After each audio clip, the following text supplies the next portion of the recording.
did you talk to Charlotte after the train incident? Talked to her?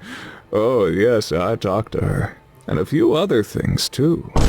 Are you cheating on me, August, that we haven't even established our relationship yet? That's it. I'm putting you back in your cell. Go ahead. That's probably why I came here. Anyway, I probably wanted you to. I'm trying so hard to be a good boy, but I was feeling rather naughty. Don't say that, August. Don't say that. Hello and welcome to my YouTube channel. I am Espoir David, and today I want to explore Chapter 3 of Crimson Spires. An excerpt from the musical Lucius Christ Superstar, as allegedly performed at the Bataille Middle School in March 1997. I haven't seen Jesus Christ Superstar. I want to see that. Listen, Lucius, I don't like what I hear. All I ask is that you take in my fear, and remember, I've been your left-hand man from the start. It's funny because it's all backwards. I assume. I still haven't seen it. You have given them a goal. Now they promise you their souls, and they'll hurt you if you break their hearts. I remember when this whole thing began. No talk of God, then we called you a king, and believe me, my dedication isn't lost. This would probably make way more sense if I had actually seen the play. But every word you say this hour is turned to something I find sour, and it will crush you once it's been crossed. Italy, your favorite son, should have stayed a bland patron. Like his father ruling Rome, he'd be at home. Finance, gold, and ducats left would have suited Lucius best. He'd have caused nobody harm, no one alarm. Okay, this probably would have made sense if I had actually seen Jesus Christ Superstar. I'm surprised to find that August and Maddie are already at the precinct when I arrive the next morning. August grins sweetly at me. Maddie, on the other hand, scowls at both of us. I find it all quite suspicious. I appreciate the fact that both of you are eager about this job, but you don't need to arrive before 7, unless we have an emergency. Absolutely. What can I say? I miss the sight of these stale white bricks in the morning. I can't help! 2 people are still missing. Isn't that an emergency? Yes, and we might be closer to finding them if you hadn't destroyed so much evidence, Maddie. Madeline? She shakes her head with a huff. I'll make breakfast. Scrambled eggs for both of you? Isn't that lovely? Yes, thank you. And please burn the bacon nice and black, like Erika always did. Hey, slightly burnt bacon's delicious. Once Maddie is in the kitchen, I motion August aside. I have a plan for today. I want you to talk to a witness and examine a crime scene. Oh, this is interesting. Oh, now this sounds like fun. So there's one thing I didn't tell you before. At the cabin, I found a letter inviting Jessica and Gary to safely leave the town. Whoever sent it may be hiding them, or may have hurt them. I'm guessing on the latter, that's just my bet. If you're going to be free, you might as well be useful, and right now I could use the perspective of a criminal. But... Just a criminal? Not a criminal mastermind? Well, you were caught. Maybe I wanted to be caught. Stop adding layers upon the layers, August. I thought you still insisted that you weren't the heartbreaker. I was indulging you. I am not the heartbreaker. But I do agree you could use my insight, because I suspect this whole situation might have more to do with my area of expertise than yours. Murder? Philosophy. I don't see how that's even remotely possible. But I'll take it as a yes. Well... So, where are we headed? Jessica had a close friend named Sarah. I've already talked to her once, but I want you to give it a try. She's not much younger than your students, so you might be able to get more out of her. And the cabin where Jessica and Gary were staying, Maddie's probably nowhere near as good at cleaning up a crime scene as you, so you might see something she missed.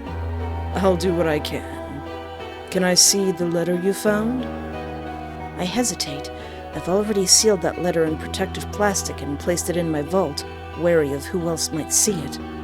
If it was written by a criminal mastermind, as you suspect, perhaps I can learn something about his thought process. Yeah, like the way he draws his cues. Using philosophy.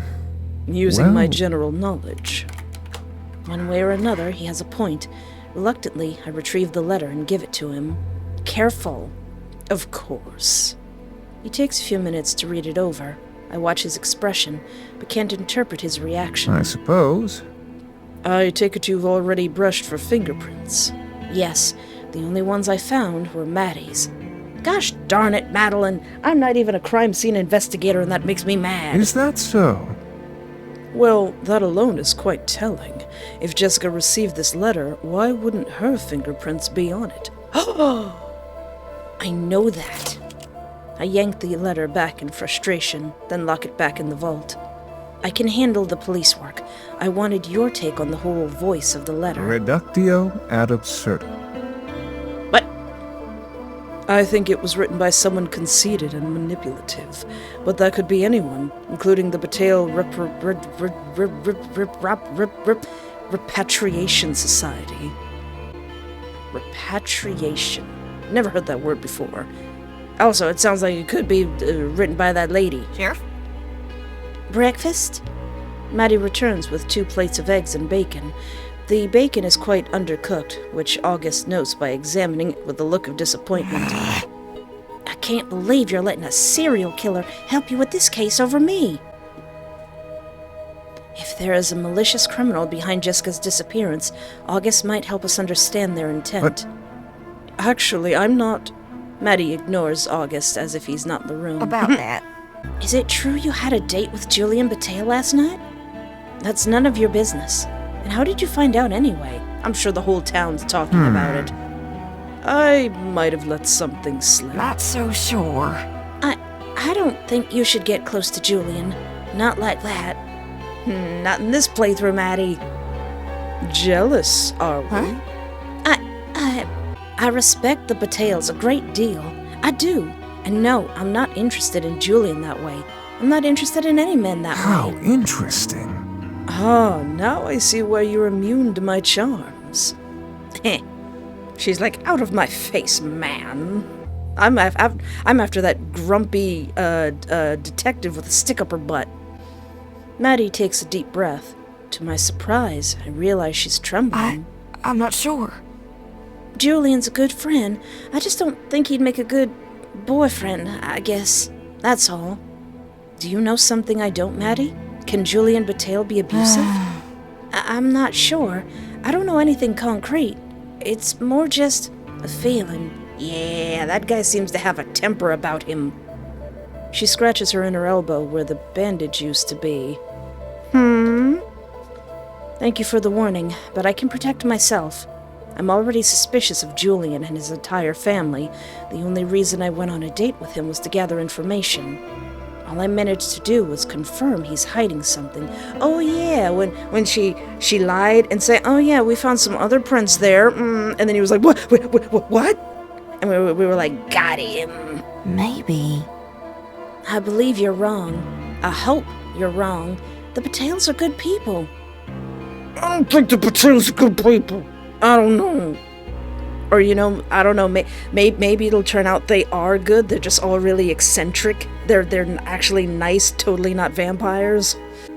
But if that's really what you think, then maybe I can help. I've known them for a while, I can tell you what I know. Let me be clear about something, Maddie. I don't trust you. Even if you told me all about your experiences with the Batailles in great detail, I wouldn't know how much to believe. Until I know I can trust you, I don't want you to do anything at all but watch the desk, clean the building, and get our food. Are we clear? Crystal. Good. Let's go, August. I wonder how much of this game changes depending on who I kind of pursue. I feel more than a little uncomfortable bringing August to the Bataille school, but I know it's important. He knows more about people Sarah's age than I ever will. He taught freshman college classes and dealt with them all the time. Meanwhile, I barely ever interacted with anyone younger than 20. It's rare that someone so young would end up a federal criminal. Unfortunately, we once again have to go through Principal Vincent to even speak to Sarah. Oh, yeah.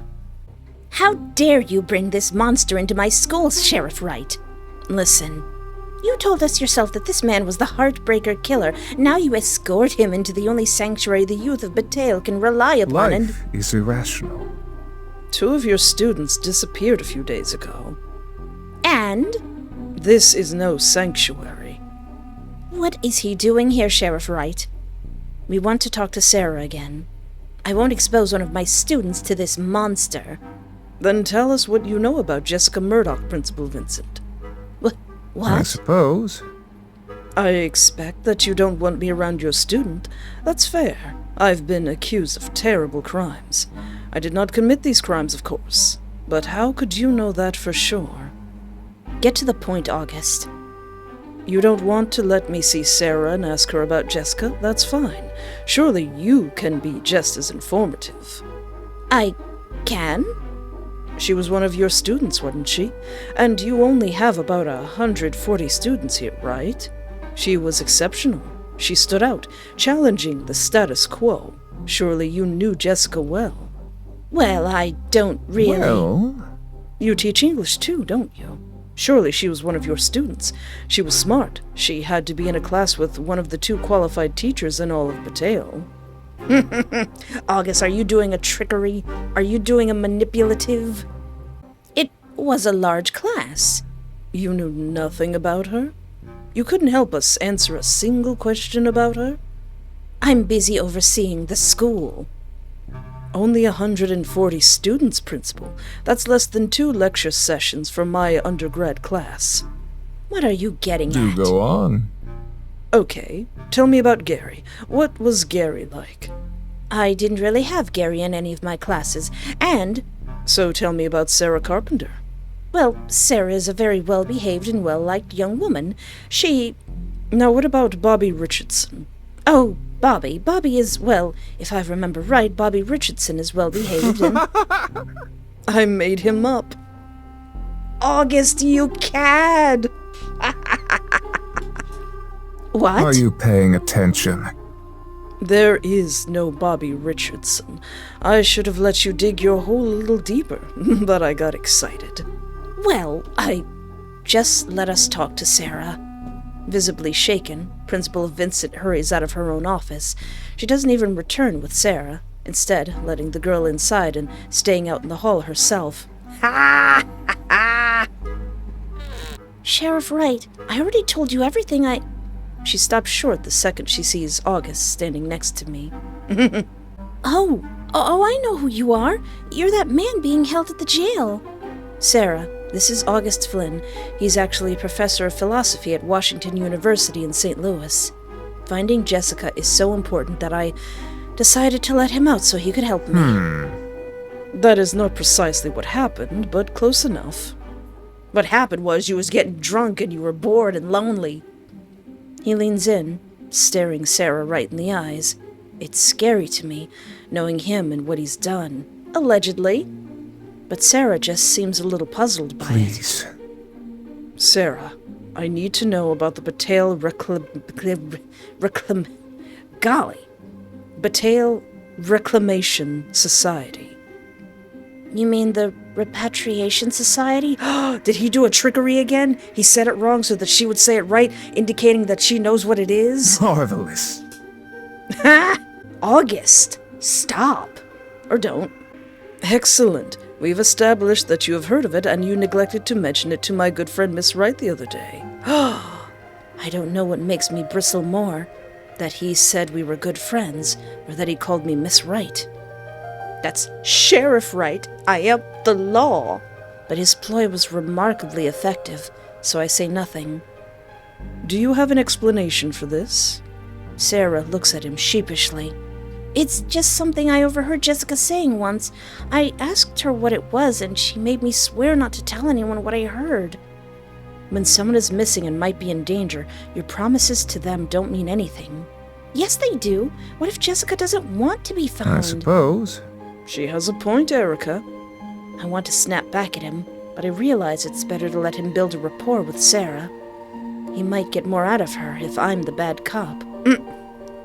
Don't have to try that hard, Sheriff. Surely with a name like that, you were curious about the Bataille Repatriation Society. Surely you did some investigation of your own. Anything you found is your own research. It has nothing to do with your promise to Jessica, so there's no harm in telling us. Wowie. I don't know. Threaten Sarah. Let August do his thing. Sheriff. I believe. You think you're protecting Jessica, but there's a fair chance that you are doing the exact opposite. She may be in danger. Unfortunately. You see, Sarah, not that long ago, I was accused of doing some very terrible things, and in order to defend myself, I had to learn as much as I could about the terrible things they accused me of doing. I want to roll my eyes out of my head. Here is the key, Sarah. The person that the government accused me of being had a very specific modus operandi. Do you know what modus operandi means, Sarah? I don't. Not really.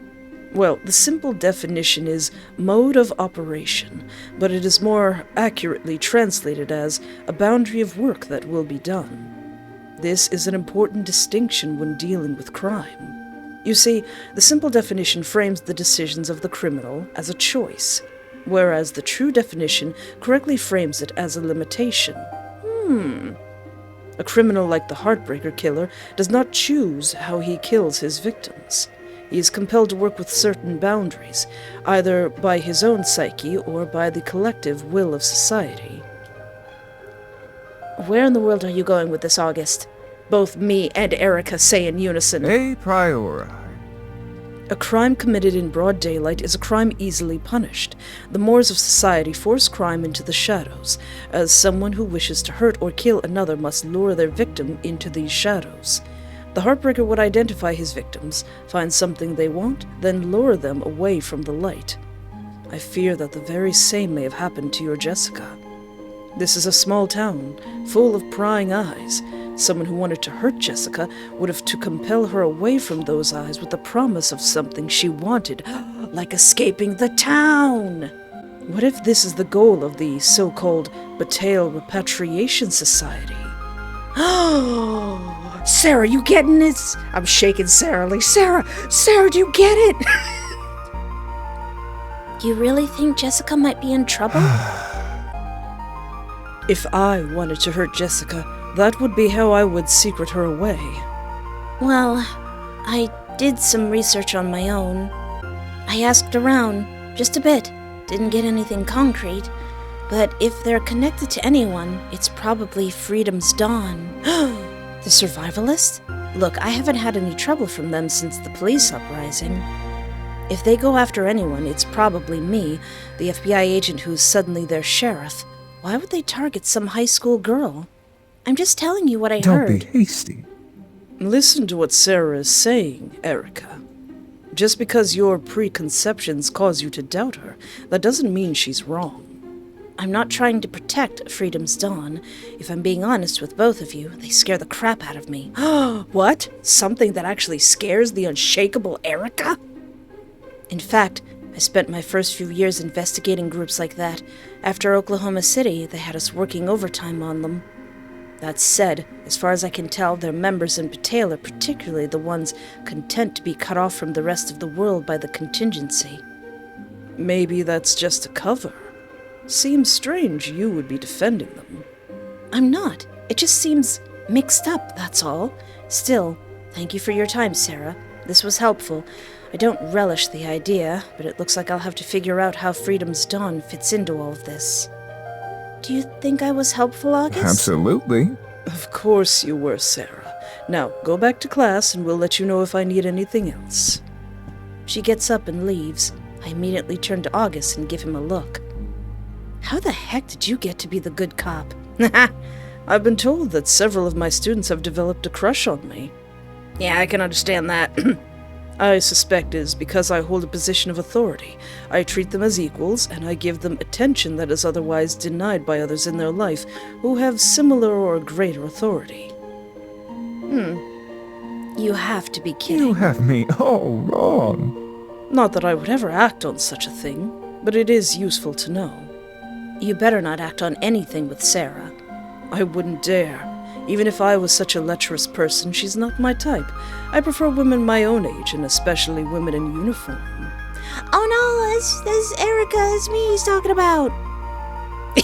He's talking about us, Erika. He's talking about you. You're not even going to ask if I'm joking with you? I'll give you one thing. Just one. Bataille Reclamation Society. Nice trick. Teenagers always want to prove they're equal or better to their elders. I knew her desire to correct me would overrule her sense to keep quiet. Dang, that was good. Dang it. Dang it, that was good. This is why I'm letting you tag along, not that other thing. Is that so? It's not because you're cute or anything. Yes, they were both useful. Shall we be going? That's a good trick.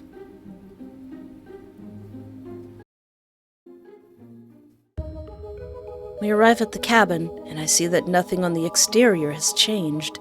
No one has been out here since Maddie and I investigated the first time. This is very near the tower line. Are you absolutely sure Jessica and Gary aren't out there? I did a very thorough check of the perimeter. It was the first thing I did. Also, that's very suspicious that it's so close to the perimeter. Like, could you go in the house and go, in the basement and maybe there's a secret tunnel underneath the barrier? You didn't notice this cabin. I had no reason to think it was important. Fair enough. Let's see what's inside. If we go in there and one of the Batailles is in there, I'm gonna be so suspicious. We head into the cabin, and August immediately gravitates towards the books on supernatural creatures near the bed. Don't worry about those. They're probably not important. It's how to deal with vampires, Erika. Didn't you see the cover art of this game? Erika says it's not important. It's probably extremely important.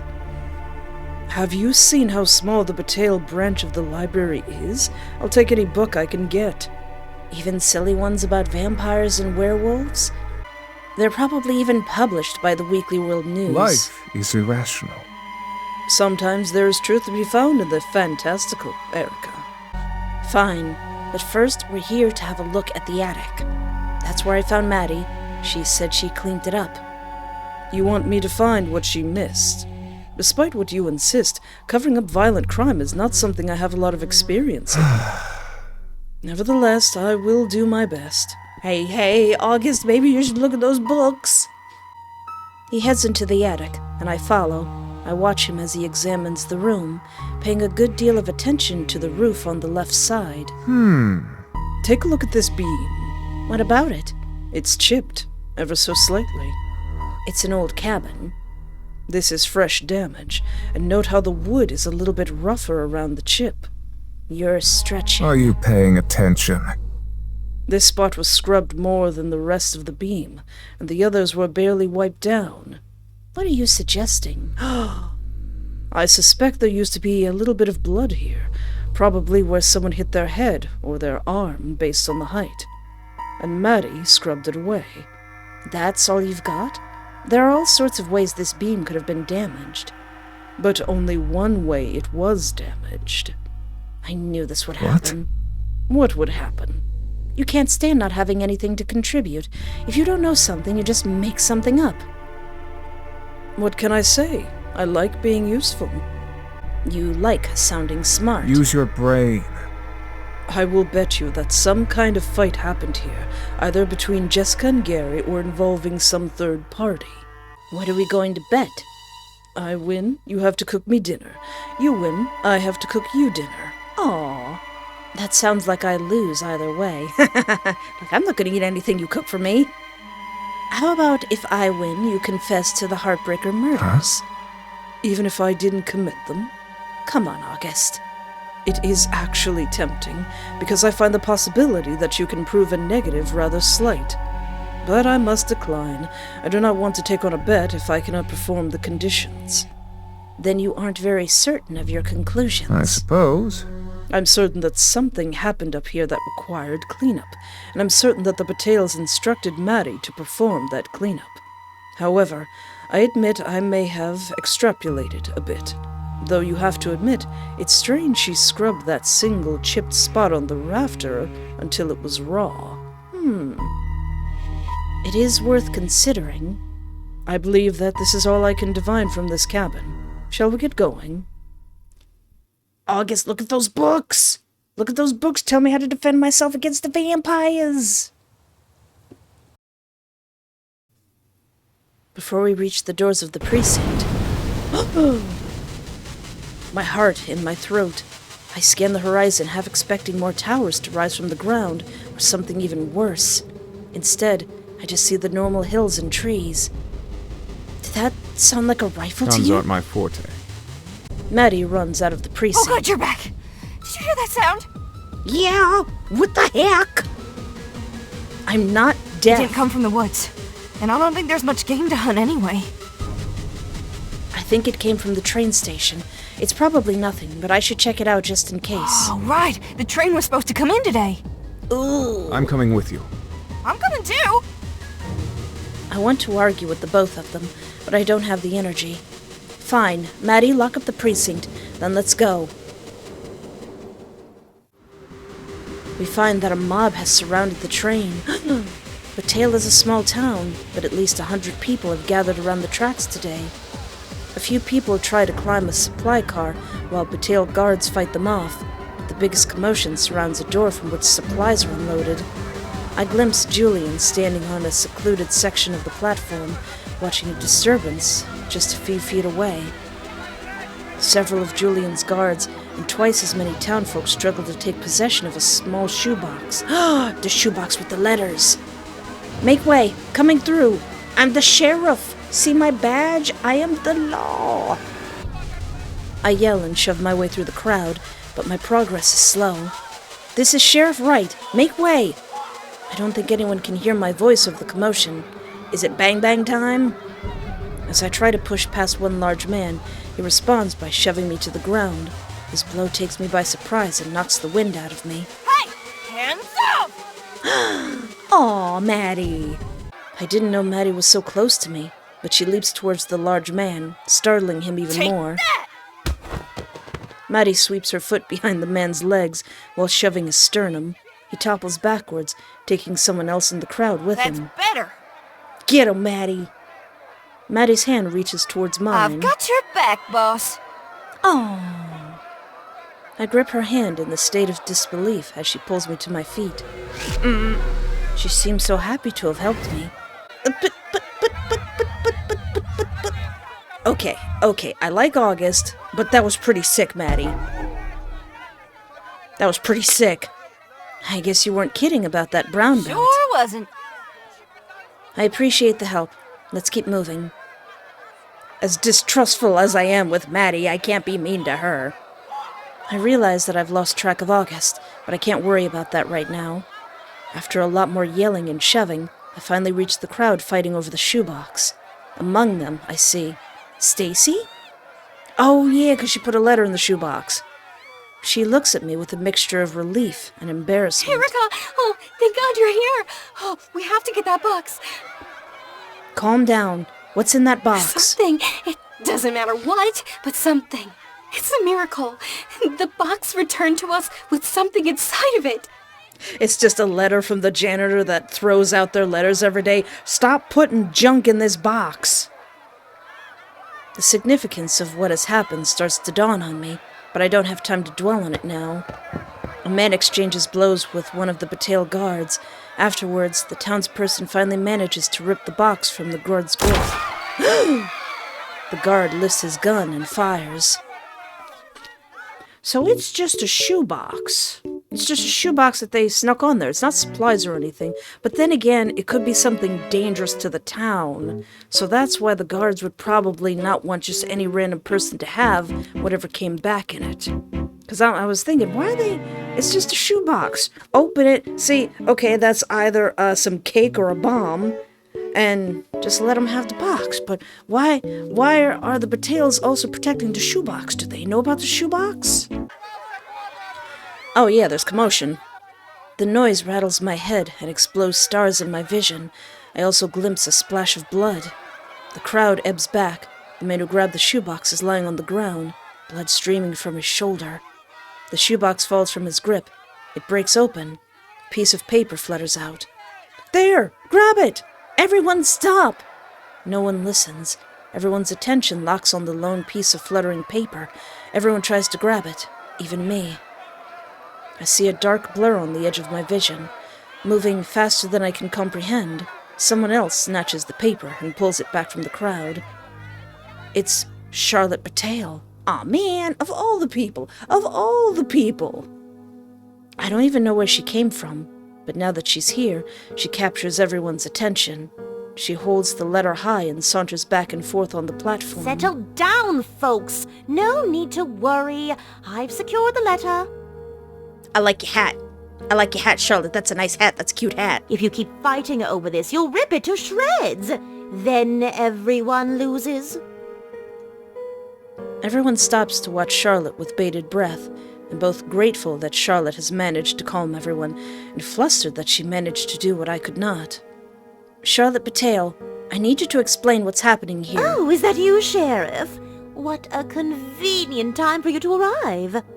Maybe if you had arrived a little sooner, a man wouldn't be bleeding out on the ground right now. I was already here. I got here. Nobody listened to me. I am the law. One of your guards shot him. I saw it happen. We'll discuss the punishment for that soon enough. Punishment? That guard maintained order. If not for that gunshot, I wouldn't be holding this letter right now. Oh, is she wearing a hat because it's sunlight out and she's like, ew, my sensitive, totally not vampire skin. This excites the crowd again. People yell and shake their fists. Tell us what it says. Give it back. The letter belongs to the Order of the Line. Settle down, settle down. The way I see it, this letter belongs to all the people of Bataille, which is why I'll read it aloud for everyone to hear. But what if it's a love letter?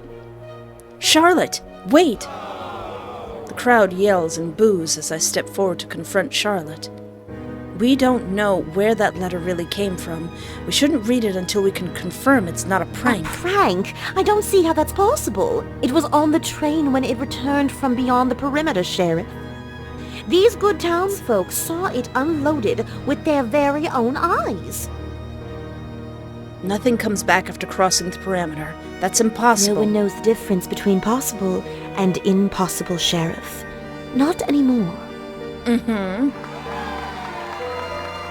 The crowd cheers. Charlotte grins at me with sugary satisfaction. She knows I can't win here. She holds up the letter and clears her throat. People of Bataille, it is with great honor and humility that I write to you now from the world beyond the towers. I, Jessica Murdoch, have escaped Bataille with my beloved partner, Gary Reed.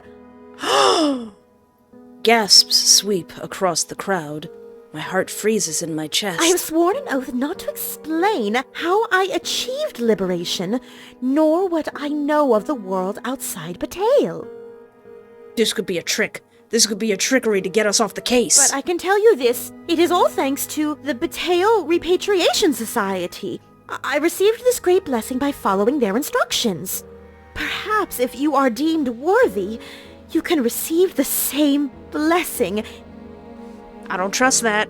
I don't trust that. If so, I look forward to seeing you in the world beyond. Charlotte folds up the letter and stuffs it into her jacket. Evidence! That's evidence on our case. Give! And that's all she wrote.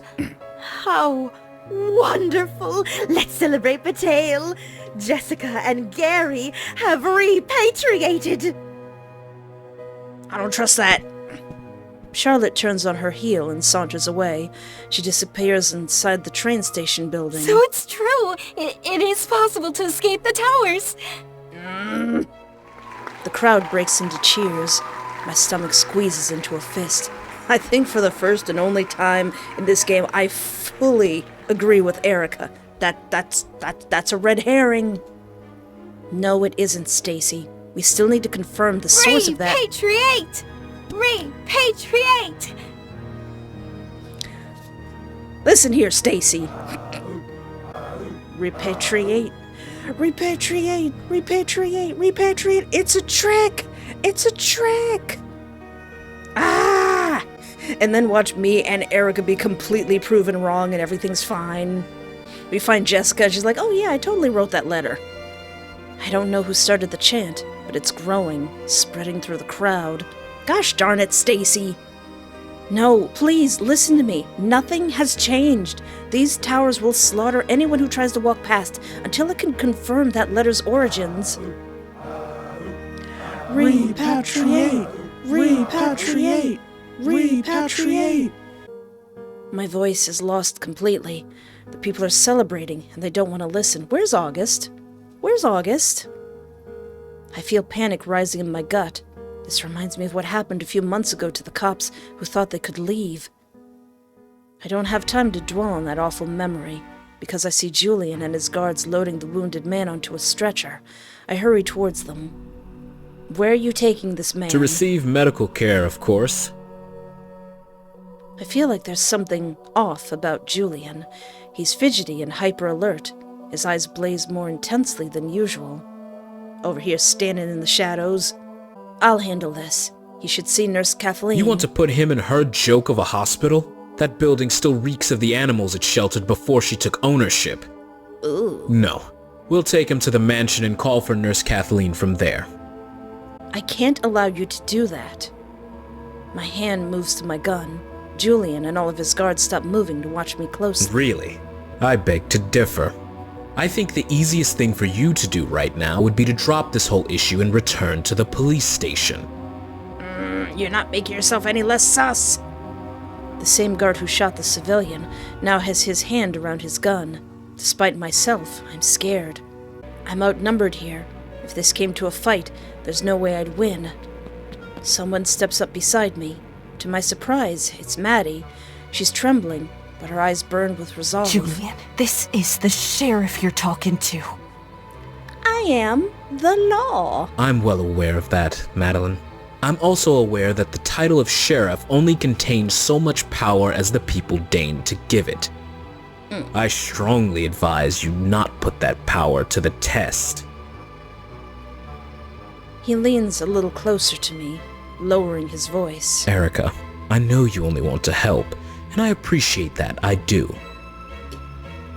His eyes flick briefly to Charlotte, then back to me. But this is not the time. Your posturing will only cause more chaos. I am the law. You know what? No, I'm going after August. Keep arguing. You and your guards wounded this man. I have no reason to believe you won't harm him further. Well, you can believe that I'm not stupid. If I did something to him now, then you'd surely find out. Yeah, that is a good point. How's that for my assurance? Like, hey, where'd this black eye come from? The longer we stand here arguing, the more that man bleeds out. It's quite a waste. But I am the law. I need to get his name and contact info, and you had better believe I'll check in on him soon. As you should. Once I gather the information, I watch Julian and his guards take the wounded man away. My stomach churns into knots. All illusions of control are unraveling around me. The same crowd that once tried to climb the train and fight the guards now celebrate the news of Jessica and Gary's repatriation. The Order of the Line, wearing caps in the style of traditional railroad conductors, gather in a large circle and chant together. I see Stacy among them, wearing her own cap. That seems kind of lame. But I don't know. What if you're part of a train cult, what else are you gonna wear? Someone puts a hand on my shoulder. I turn to see Maddie. I know this didn't go how you wanted, Erika, but it's good news, right? Jessica and Gary escaped after all. I don't trust that. Do you really believe that, Maddie? All because of one flimsy piece of paper? But it came straight from the train. And I guess, on the other hand, nobody on the outside would know that Jessica and Gary were trying to escape. So they couldn't really say, hey, these two people escaped if these two people are still in the town. So someone outside would already have to know that Jessica and Gary wanted to escape if this letter was fake. The Bataille family supervises the train. They could have staged this whole thing. What? Why would they do something like that? I don't know, Maddie. Since you claim to know them, why don't you tell me? Maddie? The crowd is dispersing. The chaos is subsiding, but somehow I feel worse than when I arrived here. Do you know where August went? No. I think he split off as soon as he went into the crowd. Darn that slippery bastard. Slippery. Ah, speak of the devil. Ah, my 2 boyfriends! Excuse I me? was just telling Liam what a strong, hard-working sheriff you are. My boyfriends! And I'm inclined to agree, but, Erika. You didn't see that embarrassing display a while ago. Liam looks at August with obvious discomfort. Is this man really your partner? In this playthrough? Well, I don't know if I'd use the word partner. We're absolutely partners. Now, come on, August, don't push your luck. You don't like Maddie, but you're happy to work with the Heartbreaker? I'm not the Heartbreaker. There is no Heartbreaker. That nickname is absurd. Is this gonna be like that one thing? I met this guy, and I was suspicious that he was the Rat King, and he told me he was not the Rat King, but then I followed him into the sewer and saw him sit on a throne of rats and put a crown on his head and proclaim himself the Rat King.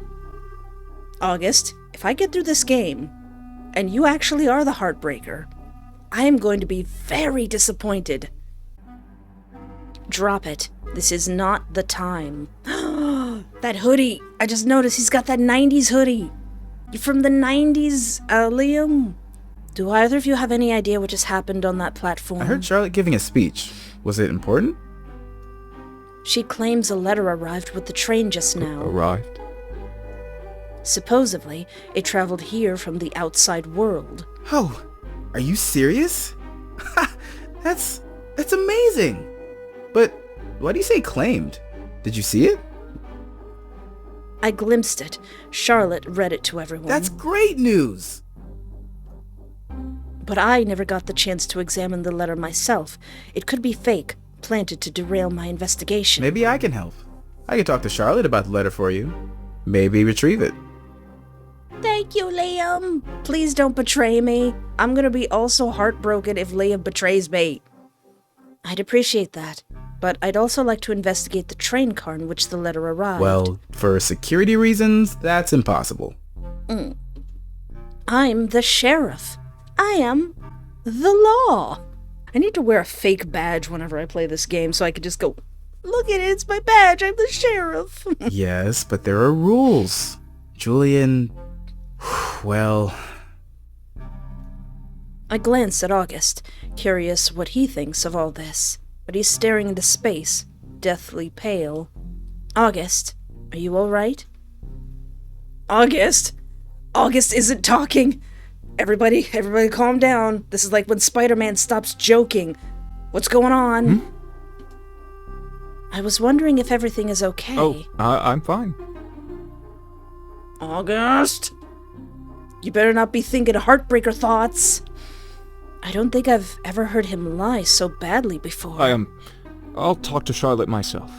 Goodbye. That's suspicious. And just like that, he walks off. I watch after him in a state of bafflement. Why is he called a Heartbreaker anyway? August? Well, when he kills, he removes the hearts from his victims, then pins them down with a knife. Yeesh. Well, they're alive? No, the heart is removed post-mortem. Oh, interesting. I mean, I have no idea how serial killers think, but I would assume they kill for the thrill of it? Or something like that. Your assumption is largely correct, but criminals are the heroes of their own story. They'll always try to excuse their actions in some fashion. The Heartbreakers seem to think he served a larger purpose by killing people and removing their hearts. He created grotesque displays of his victims after their death. He drew symbols on the ground in their blood, using some foreign language. Ugh. I'm sorry, you probably didn't want so many details. It's okay. I was curious. Because if that man really is the Heartbreaker, I'd like to know who I'm dealing with. Allegedly. How can you possibly work with someone like that anyway? He claims he's innocent. And you believe him? Yes, Erika. Erika would absolutely say no. But Erika, I'm the one in control, so yeah, this seems really important. Alright, I said in this playthrough, I'm gonna side with August. Liam, I'm coming for you next, though. You're gonna get smooched next, but yes, I believe he's innocent. I'm sorry, Liam. I've been saying this whole time I think he's innocent. Don't prove me wrong, August. I have to admit, August has been a huge help to me. He's also been on good behavior ever since I released him. At this point, it's harder to believe that he murdered 7 people than that he didn't. Oh, I hope you're right, but I just don't know. That man gives me the willies. He may not be the heartbreaker, but he's definitely something. There's definitely something going on with him. Besides, I think only a serial killer would act so casually about chasing my sister. He laughs a little, but I don't think he's entirely joking. August! You think Charlotte is prettier than me? I mean, she is, but... So, what's next for you? I'll take whatever actions are necessary to retrieve that letter. I told you I'd ask Charlotte about that. Yes, but I mean, in case that doesn't work. Come on, you should be celebrating. Maybe, but... No buts. You're gonna do something fun tonight. Something to relax and forget about work. Tell me something. Do you ever take off that sheriff badge? Other than when you put your PJs on. Like, ever? I wear it on my pajamas. She probably would. I am the law, even when I'm asleep. Well, I have to admit, he has a point. That's what I thought. Fine. So you tell me something. What fun am I supposed to have in this gosh darn flabbergasting town? First of all, ouch. I have to admit, I share the town's name, so I can't help but take that a little personally. Secondly, I have an idea of something fun we could do. Mario Kart? Oh wait, no, we probably don't have game systems in here. I'm all ears. No. This is better off as a surprise. The sheriff doesn't like surprises. I hate surprises. You also seem to hate fun. Maybe it's time for a change? What exactly do you want me to do then? I want you to meet me somewhere. He gives me some directions to an area in Bataille.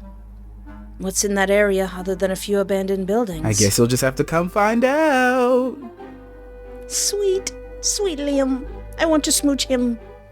Right, sounds amazing and not at all creepy. Sarcasm. Nice. I'm going to take that as a good sign.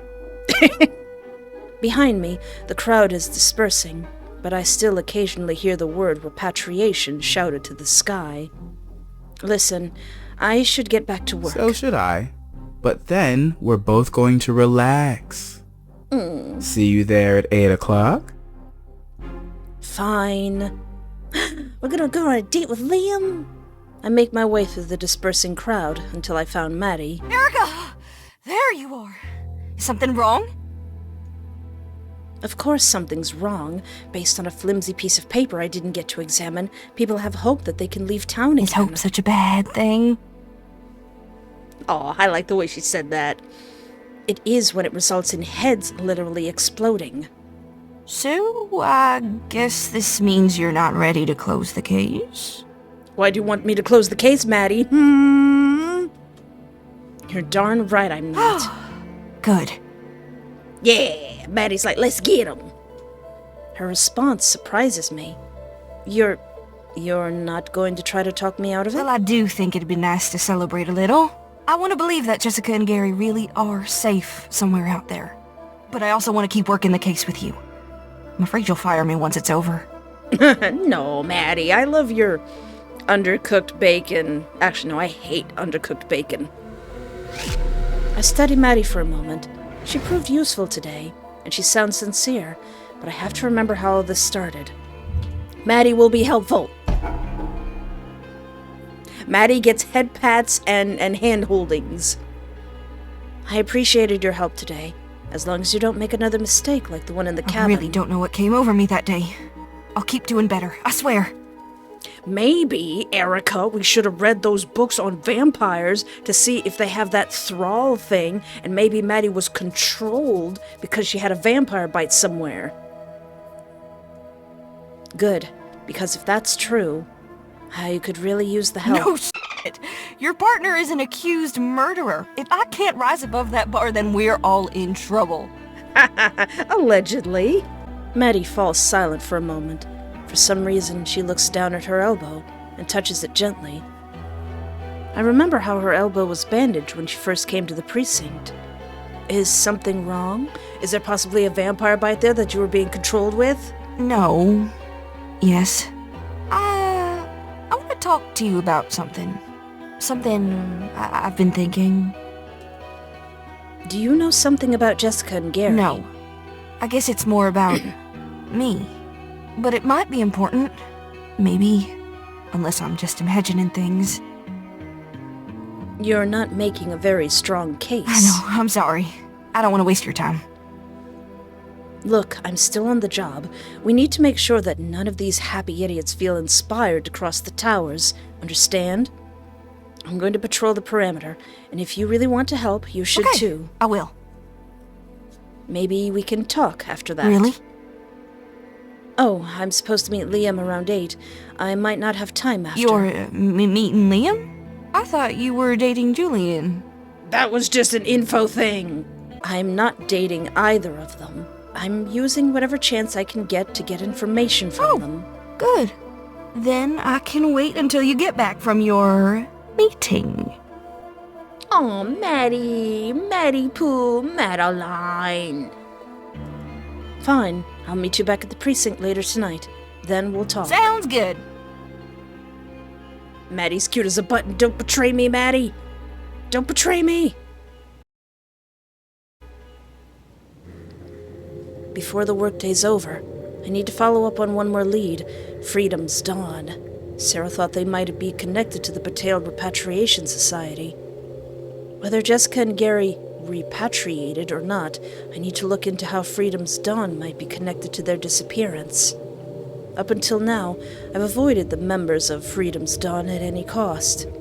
After the police uprising, they were the only ones who objected to making me Bataille sheriff.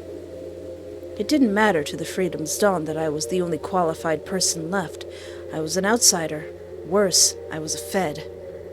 Fortunately, they were as happy to stay out of my way as I was to stay out of theirs. In some ways, they were the only ones somewhat happy about the contingency, maybe because they thought it proved them right. Whatever their reasons, I know I finally have to talk to them. If they know something about Jessica, I have to find out, so I approach the doorstep of their leader, Thomas Wagner. Tommy! Tommy! I knock, and as soon as he opens the door, he shoots me a withering look. Agent Wright, what are you doing here? Look, I don't want to be here either, Tommy, but I'm sure you've heard that Jessica Murdoch is missing. Yes, and her boyfriend. What does that have to do with me? Supposedly, she was involved with something called the Bataille Repatriation Society. Still don't see why you're at my doorstep. I want to know if Freedom's Dawn is also involved. So, you're finally coming for me and my brothers. I didn't say anything like that. I'm here looking for clues about 2 missing teenagers. Jessica's friend Sarah thought you might have something to do with the Bataille Repatriation Society. Well, Sarah should keep her mouth shut. I thought those kids got out of Bataille anyway. You can't possibly believe that they made it past the towers. I don't know what I believe anymore. What I can tell you is that I had nothing to do with whatever happened to them. So if you're trying to wrap this around as a reason to cause trouble for me and my brothers, we ain't gonna make it easy for you here in Bataille. I'm not going after you and your brothers, Thomas. Please, call me Tip. Tip. Tee. For some reason, that puts me over the edge. I was trying to be nice, but that just can't last. So, Tip, what are you and Freedom's Dawn even about anymore? Huh? What do survivalists do after the world ends? We are not survivalists, Agent Wright. We are a local group that protects the interests of our community. There's a lot of people who started out as local groups that protect the interests of their community. From what? Nothing outside Bataille can even reach us. What was your group's single issue? Taxes, the IRS isn't coming.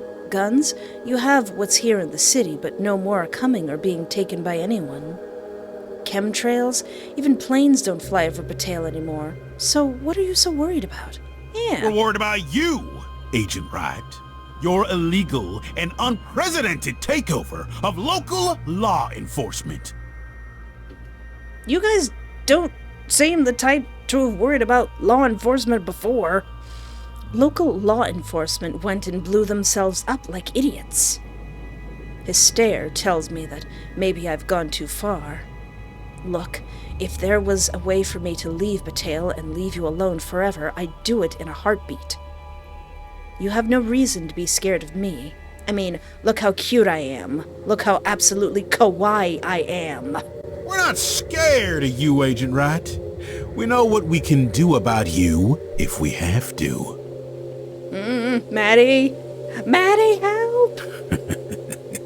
And you wanted to know what we still do? We prepare for what's next. You think those towers are gonna protect us forever? Gosh darn it, can't you guys rest? Your survival is trying to protect yourself, and then when you're finally protected, you're worried about what's gonna happen when that protection leaves?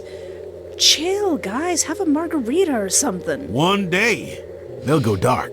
Or they'll go down. And we'll have to be ready for what's on the other side. Rest, guys, jeez.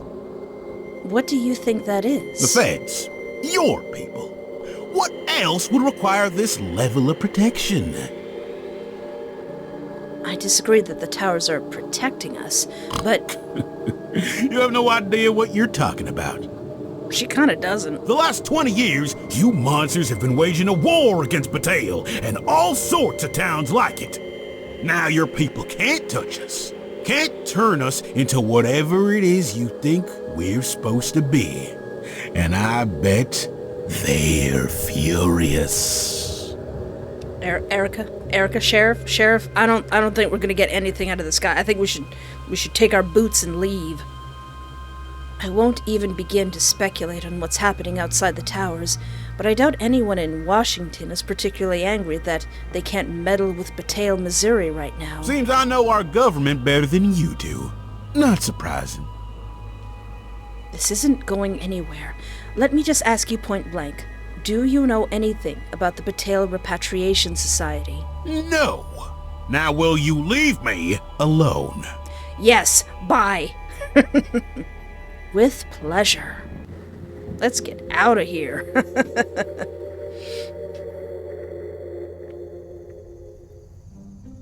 After I talk to Wagner, it's time to meet up for Liam at the mystery spot he described.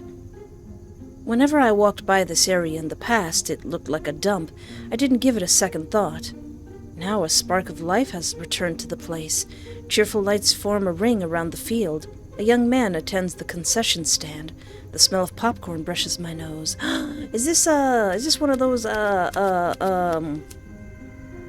dang it, outdoor movie things like the 1930s used to do? Yeah. So, what do you think? I'm confused. Was this a drive-in theater? That's it, drive-in theater. It is a drive-in theater, ready to put on a show for your viewing pleasure. But I've never seen it in business before. It went out of business a while back, but it still has some life left in it. Life provided by Bataille money. Think of it this way. Well, what's money for if not for having fun? It's for food, shelter, and... well, who the heck knows anymore? Before long, the US dollar will be meaningless to anyone in Bataille. That's the spirit. Now let's get some popcorn. I follow Liam to the stand to get some popcorn. I find myself stuffing my mouth with it, then realized I haven't eaten since noon. Liam leads us to a single truck parked in the middle of the field. Is this your truck? Well, sort of. I asked Gary Lewis to let me borrow it. Can't enjoy a drive-in movie without a good vehicle to lounge on. I see blankets and pillows inside the back of the truck. It looks surprisingly comfy. Aww. As I climb inside with Liam, however, I find myself blushing. It feels strangely like I'm getting into bed with him. Is this setup normal for a drive-in? Not so sure. I don't know. Maybe not. I just wanted to be comfortable. I try my best to get comfortable, despite the unexpected sensation of intimacy. Then I resume eating my popcorn, as if it gives me a shield. Do you want some popcorn? Good to go. Oh, I'm alright. Thanks, though. Because you can't eat popcorn? Because you're a vampire? He leans out of the truck and waves at someone. The large screen of the drive-in flickers to life. So, what are we watching? Dracula? This is awesome. I was close. Lost Boys. You ever seen it? No, but I've heard of it. Isn't it about vampires or something? Yep. Is that okay with you? I've seen it. I've only recently seen it. I'm 38 years old and I only saw The Lost Boys last year. Fantasy is nice sometimes. It helps me forget about the troubles of real life. 'Cause it's ironic she says that, 'cause there's vampires in this. There's vampires, Erika. There's real vampires. Fantasy. Right. Although, ever since the contingency, it's hard to tell the difference sometimes. Hey, I'm trying to get in the mood for this, alright? Right. Sorry. Shutting up now. We both settle in as the movie starts up. Before long, the movie captivates me. I didn't really expect that to happen. After all, it's a silly movie about vampires, and yet I'm completely sucked in. It's pretty good, actually. Every once in a while, Liam tries to make conversation, but I shush him quickly. I don't like to talk during a movie. When it's over, I lean back against the truck and contemplate the film. Erika. So, what do you think? I really enjoyed it, up until the ending. I know, right? The ending is terrible. All the vampires mindlessly getting slaughtered. That's just depressing. Couldn't they have all made peace somehow? I don't know, those guys are pretty rowdy. I don't know about that. How can predators make peace with their prey? That's not how the world works. The ending was bad because it was very, very cheesy. Okay, that too. But ending aside, it's a pretty fun movie, isn't it? To my own surprise, I find myself nodding. Yes, that was fun. For just a little while, I forgot about the towers, about Jessica and Gary, about that letter. As I recall what I managed to forget, anxiety creeps back into my stomach like icy water. Sensing my predicament, Liam interrupts. I love this! I've probably seen that movie 12 times, and I still love it. 12 times? Really? Only 12? Come on now. Well, I don't have many options around here. I don't think I've seen any movie 12 times. I admit I enjoyed it, but it helped a lot that those Lost Boys were easy on the eyes. I wasn't a fan of the ghoulish makeup used whenever they transformed into vampires. Well... Yeah, not the best look, but it's fitting, you know? They get overcome with bloodlust and start killing people. That shouldn't be pretty. His gaze wanders, and now he's the one who seems distracted by an unpleasant thought. So, why do you love the movie so much? I'm not sure. I don't know. I guess I relate to Michael. The main character? I suppose the transformation from human to vampire is a good coming-of-age metaphor. Right, exactly. A transformation like that is confusing. I also love how the little brother keeps fighting for Michael, even when he realizes Michael is a vampire. A relationship like that is what should have saved Michael in the end, not a dumb death sequence of the lead vampire getting crushed by a car. Oh, is that what happens? I think you're interpreting the film a bit too literally. Maybe. Yeah, you're probably right. It's a silly movie. Totally unrealistic. I mean, those vampires can fly. Isn't that crazy? I would love to fly. Maybe if we could fly, we could get over the towers. I stiffen. You can't fly over the towers. If that were the case, we would have seen airplanes pass through. But... There probably aren't any more airplanes. What do you Whatever. mean? I mean, I don't know. Who knows? But birds come in and out, don't they? I don't see the point of this discussion. Well... Okay, we can't fly, so there's no point discussing that. But it still makes me wonder. We'll never find a way out of here if we don't consider every possibility. So we're gonna have to take a bunch of birds, get off their wings, glue it to our arms with beeswax and contraptions, and fly out of here. Stop. This is not something you get to test because you're curious. Everyone who tries to leave dies. Well, everyone who tries to walk out dies, but what if we had a catapult? What if we had a catapult? There is nothing else to discuss. All he did was try to look at the sensor. All he did was to try to examine it, and... My heart races. Sweat prickles across my brow. His head was just gone. It was gone. 1 minute he was working with me, smiling at me, and then... Oh, I guess that traumatized her, and she's been holding in that trauma all this time. I don't even remember what that guy's name was. Was it Tom? I don't remember his name. I'm not sure what's happening to me.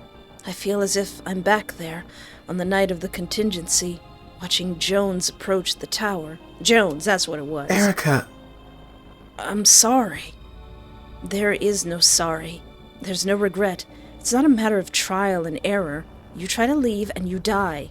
It's as simple as that. Also, Erika has to, walk around and see all the dead bodies just rotting there that they can't retrieve. I'm so sorry.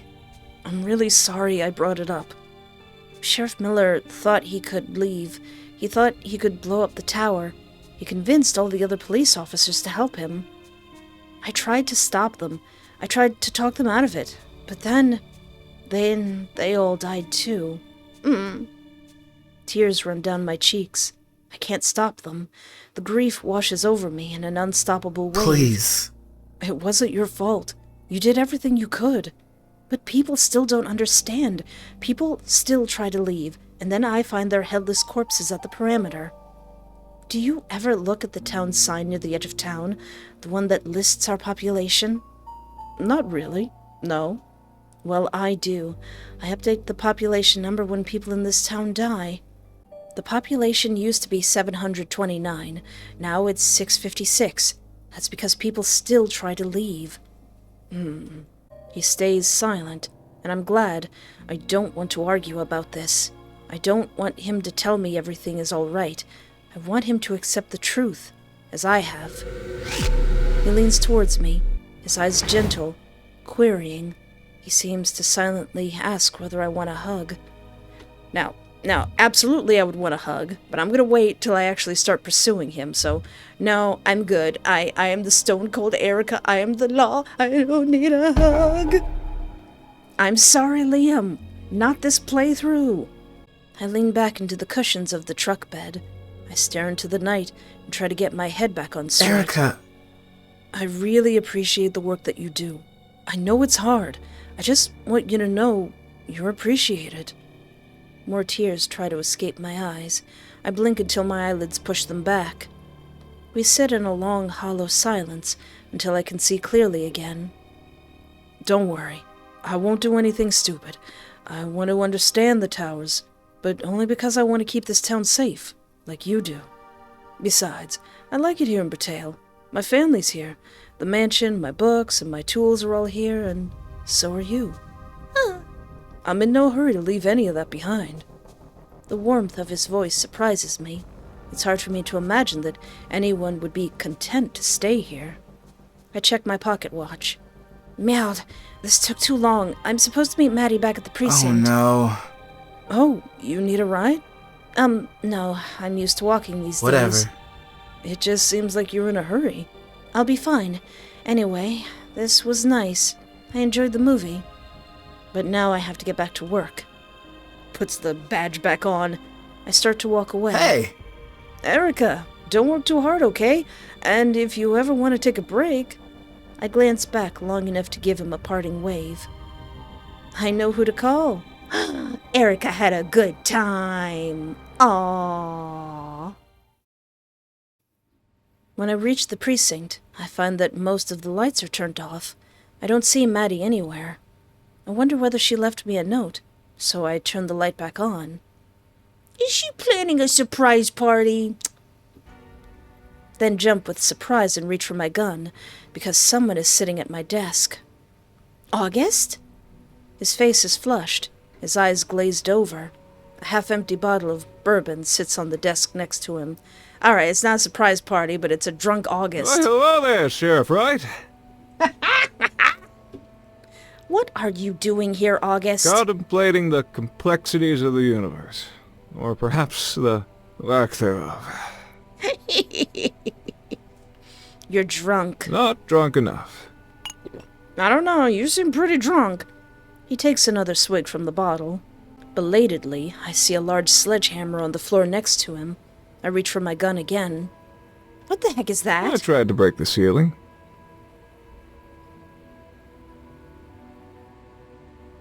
August! Oh, give me a f***ing break. You work every day in this miracle of nature and you ignore it.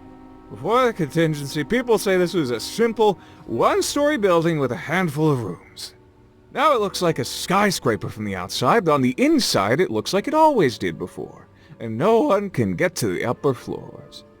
Okay, alright. I thought he was just having a tantrum, like I tried to break the ceiling, but alright, that makes... okay, alright. I know all this. Then why doesn't it drive you crazy? Aw. There's an edge to his voice that sends a chill down my spine. I kept my gun on hand while stepping away from him. All these days I spent locked in that cell. I wondered what would happen if someone tried to break through the ceiling. Why didn't you ever try, Erika? People used ladders to reach the windows on the second floor, then tried to break them. It didn't work. They were impenetrable, and no one could see through the glass. I glanced up at the ceiling. Maybe there's like a secret elevator somewhere. I assume your attempt was equally futile? I didn't even shake off a speck of dust, but I had to try. Why didn't you try, Erika? It might be like the towers. Even if you found the threshold, it might kill you once you cross. So you're afraid. I watched my dude Jones get his head popped. The strong, stern sheriff who reaches for a gun at every opportunity is too afraid to take a step into the dark. Hey, you shut up. I'm afraid of the dark. He keeps moving towards me. I cock my gun and aim it straight at him. Don't shoot him. We're pursuing him romantically. Not another step, August.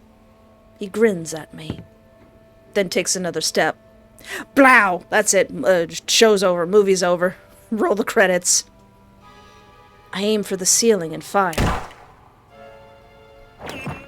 The next few seconds are a blur. I know I only pulled the trigger once, but I seem to hear multiple gunshots, one after the other.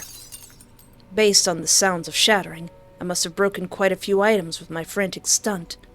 Even when it's over, the fierce noise echoes in my head with an intensity that leaves me dizzy. And then I hear August laughing.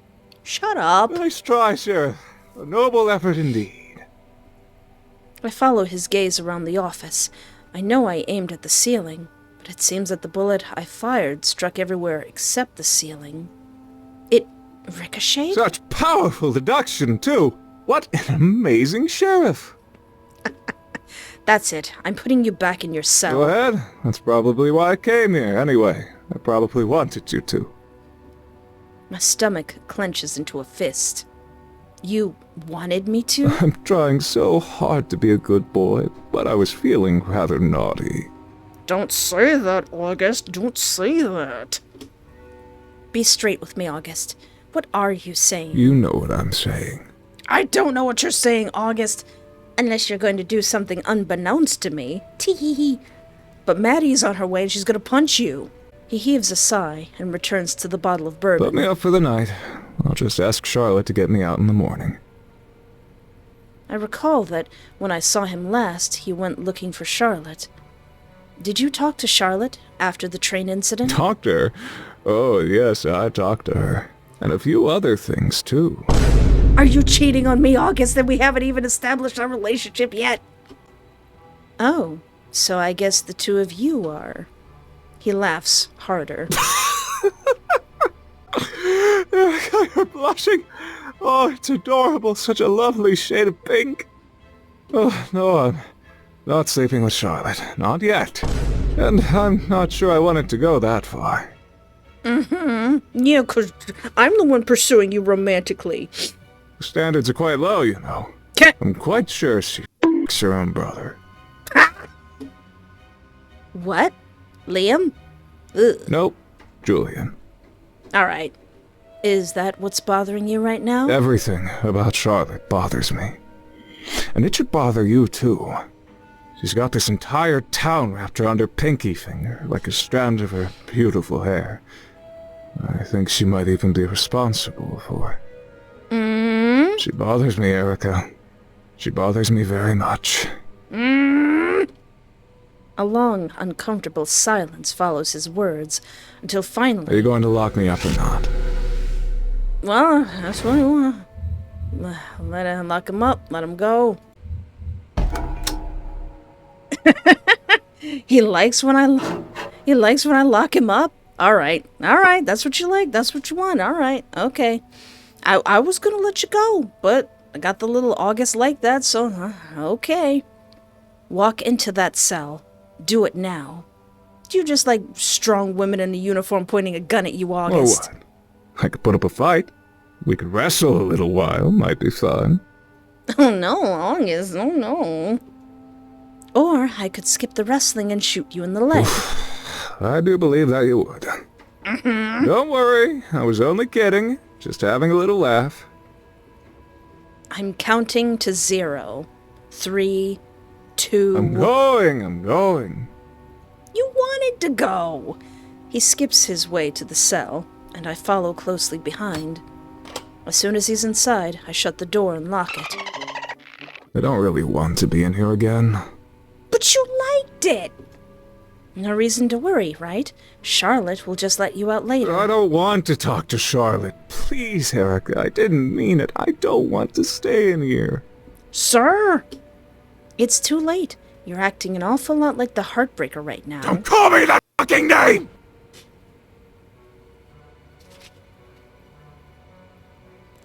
Raising his voice. Sorry, I'm still recovering from that. Ooh, okay. And you dig the hole deeper. Erika, have I ever told you how beautiful you are? You're like a budding perennial in the fresh morning dew. I swear to God, August, if you don't shut up now, I'll never let you out of here again. If you stay quiet, I might at least consider releasing you tomorrow. Sulking, August drags his feet to the cot and collapses on it. I heave a weary sigh and make my way out. It has been a very long day. But it's not over yet. Maddie really wanted to talk about something, and now it's bothering me. I should check on her. Maddie! Maddie Pooh! I knock on the door. I wait. I knock again. No response. I'm sure Maddie is fine, 'cause she's one of the love interests. She's okay, right? That's strange. The lights are on inside, and I can see her car parked in the driveway. No. I see 2 cars parked in the driveway. I hesitate. Whatever's going on here, it's probably none of my business. Maybe Maddie's spending time with a friend. Or maybe someone's killing Maddie and she's in trouble and she needs me and she's in danger and I have to go in there right now. I hear muffled voices coming from inside. They're distant but loud enough to reach my ears. I step lightly to the window, then peer inside. I see 2 dark shapes further in. I'll need to move to a different window to get a better view. I knocked on the door. So I do. I creep around the house, then sidle up to a window. A careful glance inside shows me that her guest is Julian. And if I lean a little closer, I can hear what they're saying. Must have had something to do with it. You met with Jessica, didn't you? shortly before she disappeared. I met with her once. What of it? She hounded me with letters about the train. I thought if I agreed to meet her in person, she would be satisfied. So, was she satisfied? You could say that, yes. I convinced her to leave the matter alone. And you never saw her again? Have you discussed any of this with Erika? No, I didn't remember any of it until this morning. Good. No reason to give her ideas. In any case, it's not important. It's a small town. Of course I met with Jessica once. Why wouldn't I? I'm just so confused. What's wrong with my memories? It's like everything's scrambled since the last time I saw you. Have you been using again?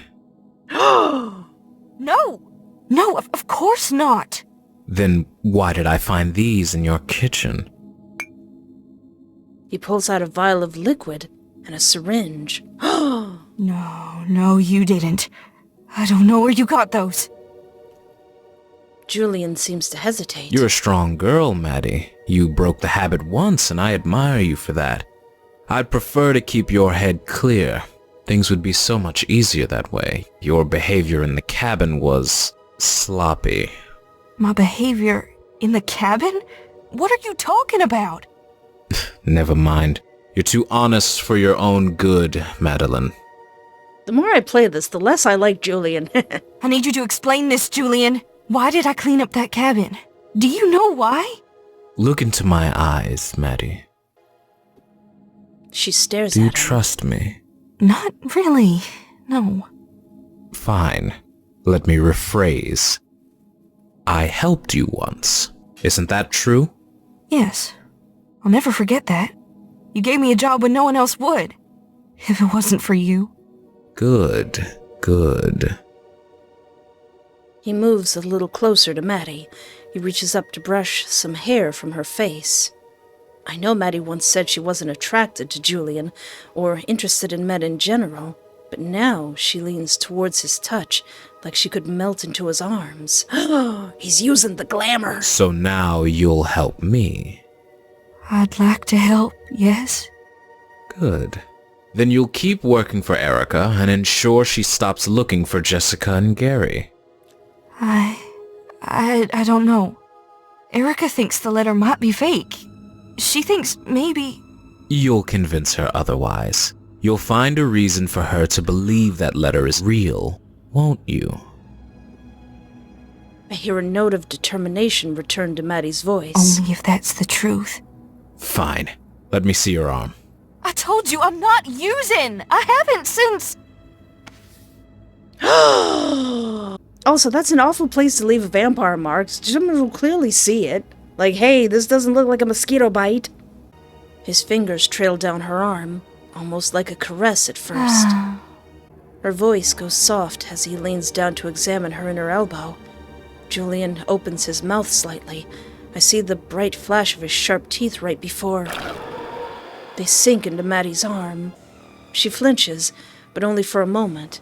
Then she sighs and leans against him, almost purring as his mouth digs into her flesh.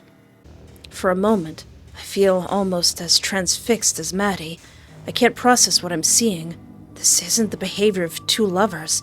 This is something else entirely. And yet, in the cabin, they didn't clean up the books about how to defend yourself against vampires. That seems like something that you don't want anybody else knowing. Julian? Finally, my weapon is in my hands, and my muscles remember how to move.